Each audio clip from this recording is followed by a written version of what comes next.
I am Penelope, author of epic fantasy and paranormal romance, and welcome to my imaginary friends, a look behind the scenes of an author mapping the worlds in my head and making them a reality.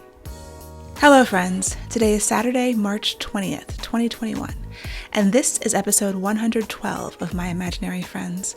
I'm Leslie. This week's best thing is that I finished my draft. I finished the second draft of the 1920s fantasy heist novel that I have been working on. So, the anatomy of this story. I got the idea sometime last summer, and I worked on plotting, I guess, in October of 2020. I did the first draft for NaNoWriMo, November of 2020, and then I started revisions. So between December, January, February, March, 4 months for revisions. So this whole thing has been so far 6 months to a second draft. Now it's not final. I realized as I finished that I discovered some things at the end that I'm going to have to layer back through the rest of the book. But I'm going to give myself a few weeks before I do that to give myself a little bit of space. So I'll do another faster pass that I hope will only take a couple of weeks, because I think it is mostly in good shape and the things that I have to layer in aren't huge. Maybe one whole new scene and then just some mentions of things, some foreshadowing and planting things that pay off later on in the book at the end. I'm really happy with it. I'm really excited. I really like the story. And I know that I'm going to go through a bigger revision with my editor. And in that vein, I also have some positive news about when and where and how you might be able to read the story at some point in the future. I can't really share it yet, but it is looking positive. I don't like to jinx things before they're like done and real and ink is signed on contracts and things, but good news there, so stay tuned for that. So yes, I feel good about where it's going. I feel wonderful that I finished it. And my agent keeps telling me that I am a fast writer. I don't feel like, considering so many people write, a book a month these days for self-publishing. And I'm not sure if those are 80,000 word books or not, but I guess if you're full-time, I guess you can write an 80,000 word book in a month. I don't know. Some people can. 6 months is fast for me. And by the time it's all said and done, before edits, it'll be 6.5, 7 months if I count in whatever the next pass I'm going to do by myself. So yeah, I don't know. I felt so light and happy. I finished it on Wednesday of this week. I took Thursday off from writing and I came back Friday to do some work on the next thing because we're rolling right into the next project. But I am trying to take a little bit of space to celebrate and just feel really happy about this stage of it, Joanna Penn, the host of the Creative Penn podcast, which I highly recommend, she talks a lot about finishing energy. And finishing energy, it's probably different for different people. I mean, for me, at the end, I had planned to take a few days to do like the last chapter. I had split it up, then I combined it again, and then I was going to do the epilogue the next day. And then on Wednesday, I'm just like, I'm pushing through. I'm powering through. I'm writing the whole thing. I'm going to finish it today because I had that finishing energy. And things just start falling into place as I was writing the climax and then the denouement, the end and then the epilogue.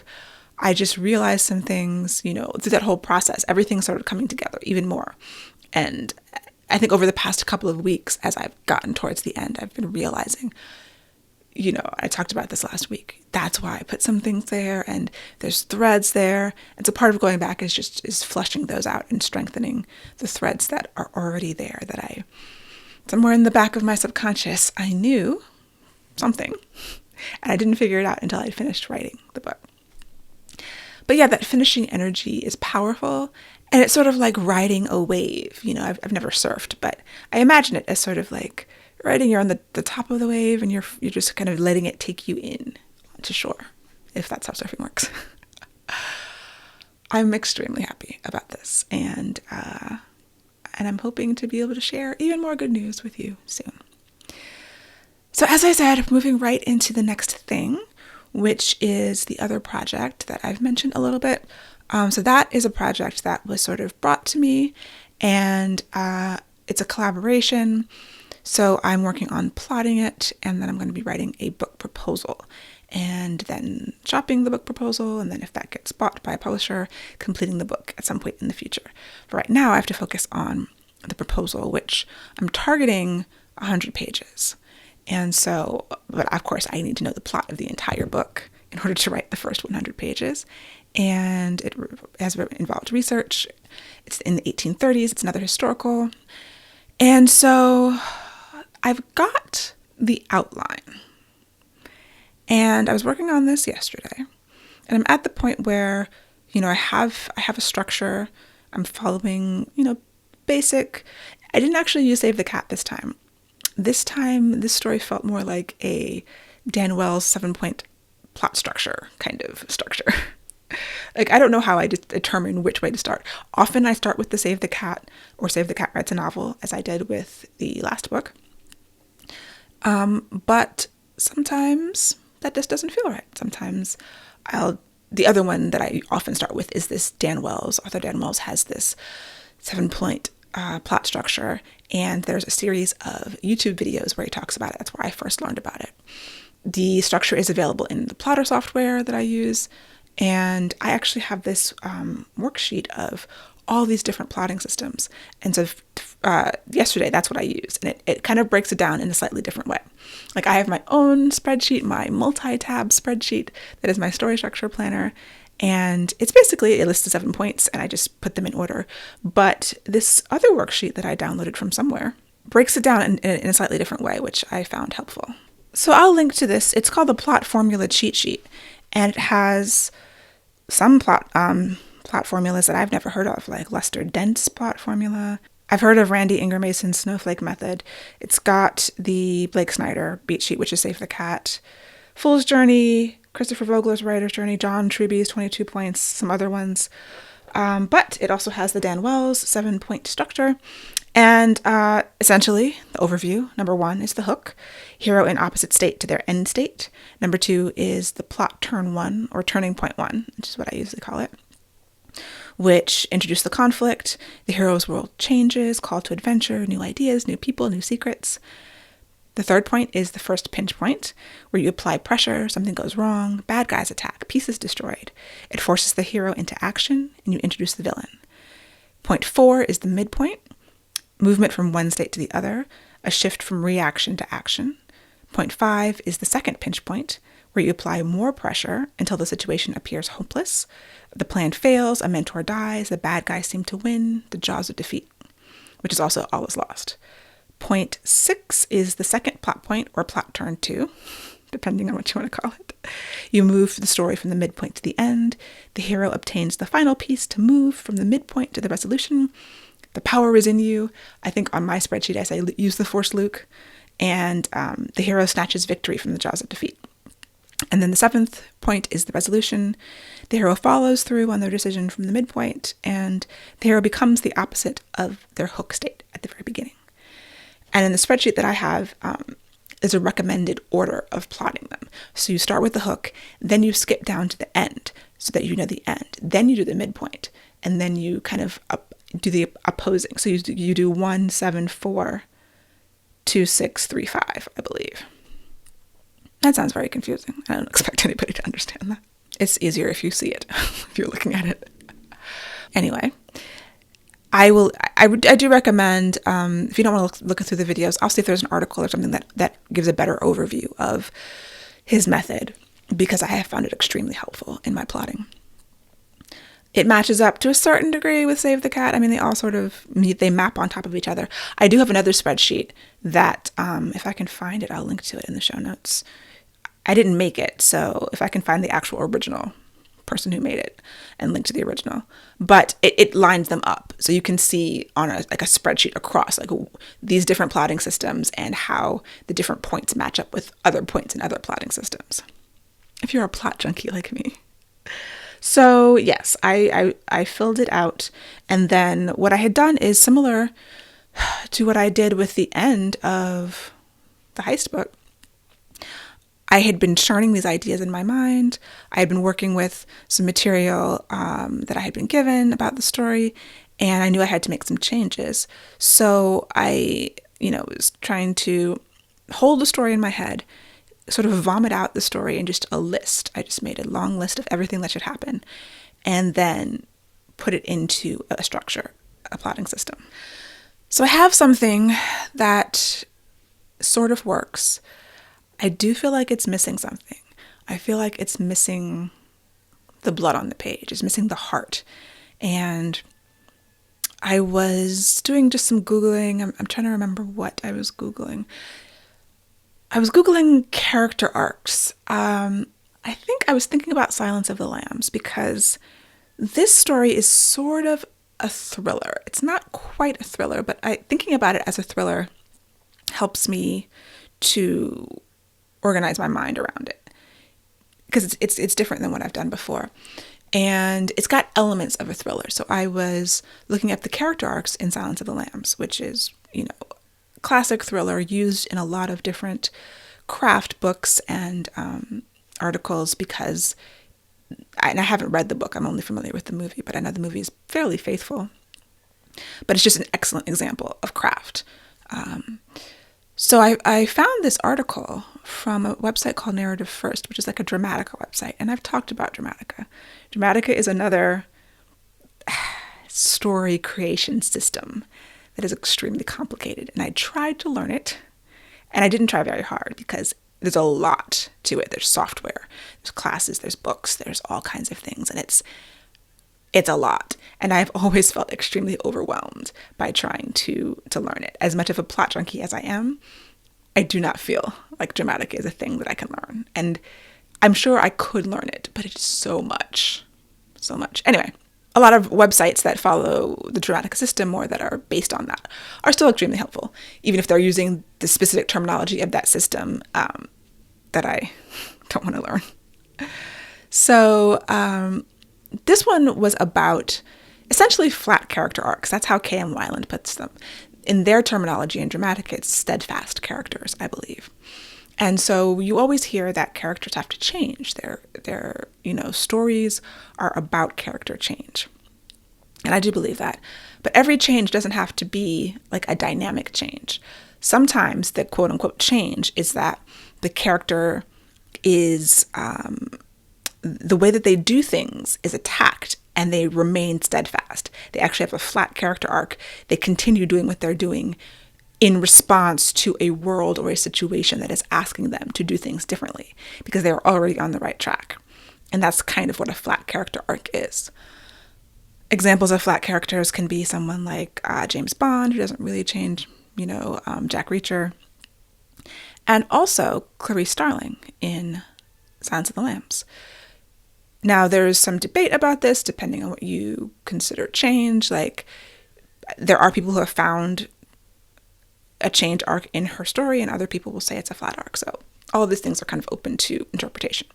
But in this particular article, it was promoting the idea that it's like more of a flat arc or a steadfast character, that she doesn't really have an internal growth arc because she's already committed to justice. She's already committed to her course of action, and she stays on that path. So that's often, in my research on thrillers, that's often the way that thrillers work. You have this, or even mysteries, an Hercule Poirot or Miss Marple, who are these other mystery characters who are solving mysteries. I used to watch Murder, She Wrote all the time. The mystery solver, the detective, is not really changing. They're encountering a world in which the question is, will justice prevail? And they're remaining steadfast in their, paradigm that justice will prevail. And then they prove it at the end by catching the killer or solving the crime. And so since this story that I'm writing is a little bit of a mystery, but not quite. It's not quite a thriller, it's not quite a mystery. But it is about someone seeking justice. And so I'm using those as kind of templates of how stories work. And so I did research on thrillers and how thrillers are structured. And I got a lot of good information that has helped inform my approach to this outline and this plot. But, flat character arcs are not a thing that I have a lot of experience with.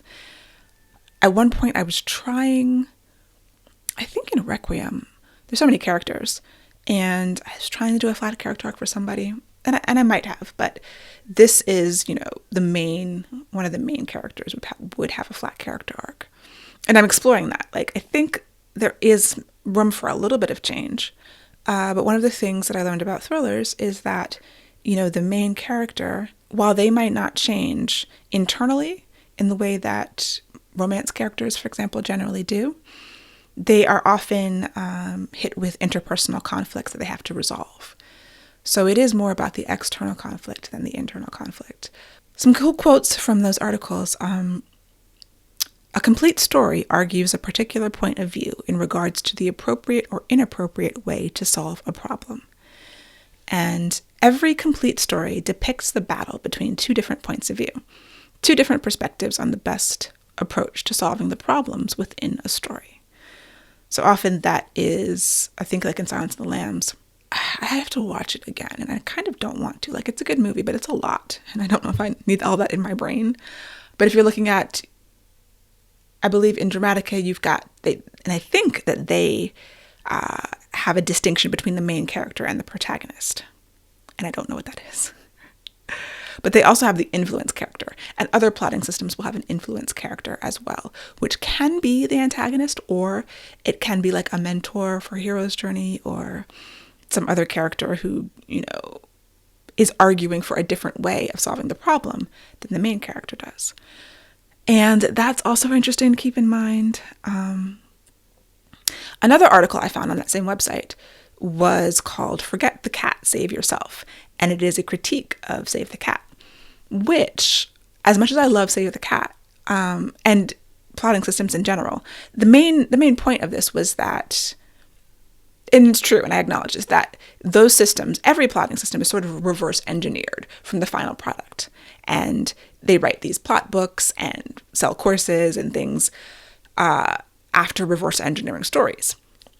Hemingway or Jane Austen, or like great writers of the past before there were plotting books, they didn't have this available.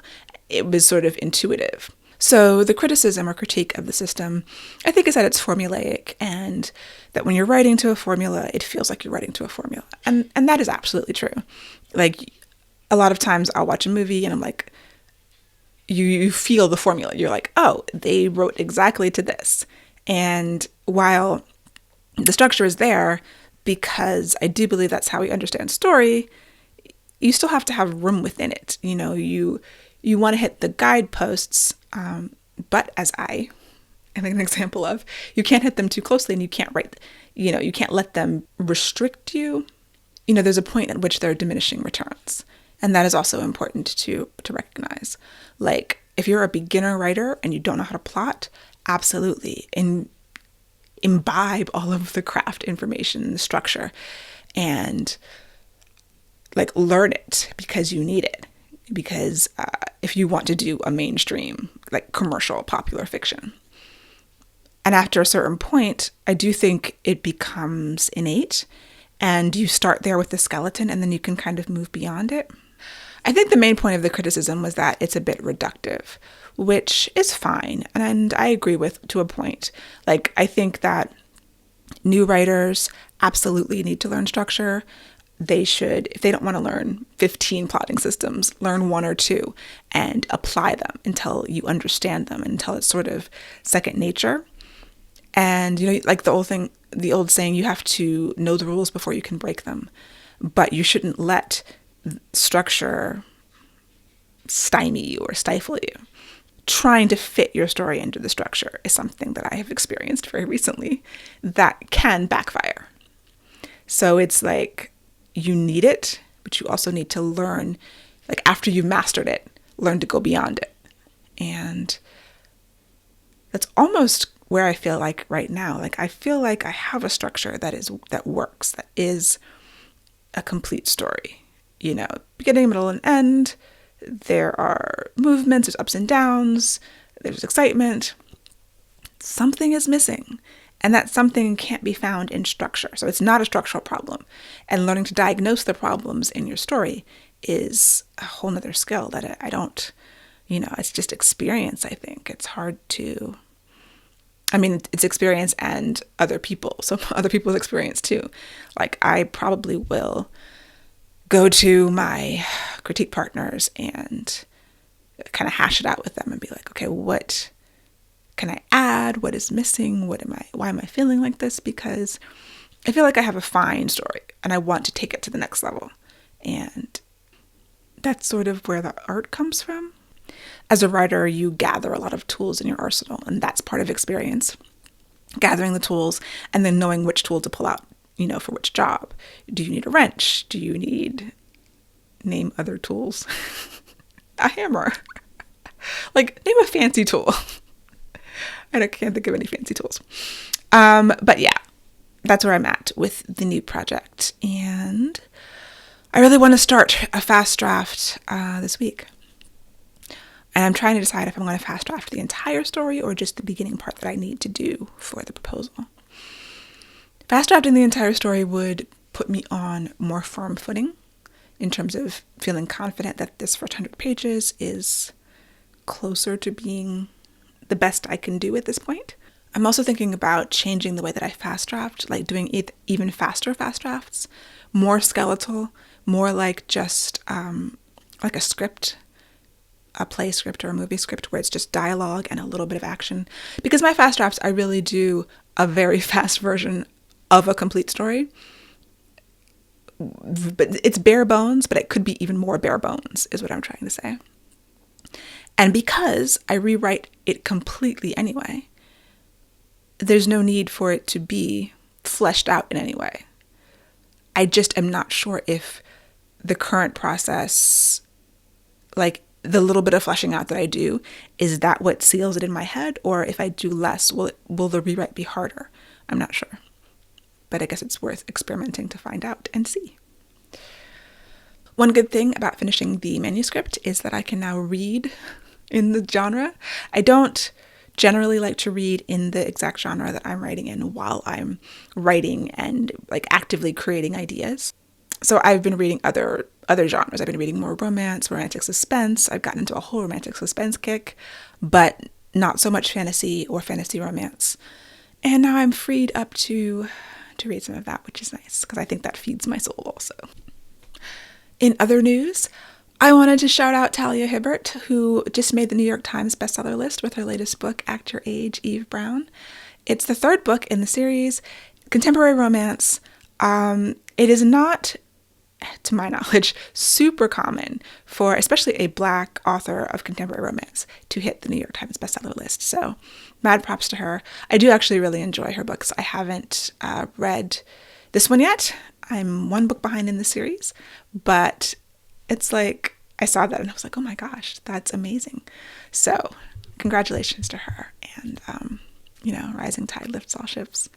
Also, if you are a Black, Indigenous, person of color, BIPOC, contemporary romance author, I just have a weird thing with the term BIPOC, but and there is a grant for audiobooks. So if you haven't produced an audiobook yet and you are interested, Audio in Color is a grant giving $5,000 to BIPOC contemporary romance authors for to fund the creation of an audiobook. And that's about how much they cost. It's from Nana Malone and Lyric Audiobooks, and I will have a link to that. And also they have a grant fund so that if you want to donate to increase the pot so that there are more people can win this grant, then there's a GoFundMe link also. All this in the show notes. These are really cool things happening, and it's great to see. Oh, and finally, the podcast giveaway is still on. So if you would like to win a copy of, so to speak, 11,000 expressions that'll knock your socks off, go to lpenelope.com/podcast giveaway and fill out the form and enter. The contest is open until the end of March 2021, and good luck. So that is all for me for this week. I will talk to you next week, and my goals are to get this plot done and start the fast draft of the new thing, and bask in finishing the other manuscript. But on to the next. For episode show notes and to sign up for the Footnotes newsletter and get the show notes in your inbox, go to myimaginaryfriendsshow.com, subscribe wherever you get your podcasts, and watch the video episodes on YouTube. I would really appreciate a rating or review to help support the show. And My Imaginary Friends is part of the Frolic Podcast Network. For more fantastic podcasts, go to frolic.media/podcast.